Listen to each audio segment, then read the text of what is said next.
સુરત ખાતે માત્ર 6 દિવસના ઠુમર પરિવારના બાળકના 5 અંગોના દાનથી 4 જીવન રોશન કરાયા છે. જીવનદીપ ઓર્ગન ડોનેશન ફાઉન્ડેશન ટ્રસ્ટ દ્વારા 18મું અંગદાન કરવામાં આવ્યું હતું. બાળકના લીવર, બંને કિડની, બંને ચક્ષુઓના દાન કરાયા હતા.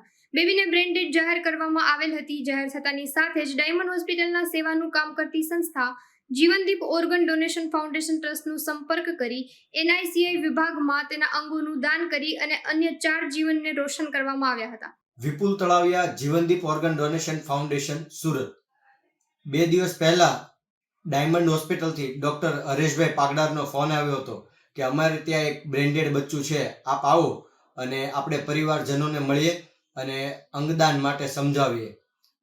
હું, અમારા ફાઉન્ડર PM ગોંડલિયા, ડોક્ટર નિલેશભાઈ કાછડિયા અમે ત્યાં ડાયમંડ હોસ્પિટલ ઉપર ગયા અને જે દીકરી હતી 6 દિવસની એમના પિતા મયુરભાઈને મળ્યા અને એમને અંગદાન વિશે સચોટ માહિતી આપી.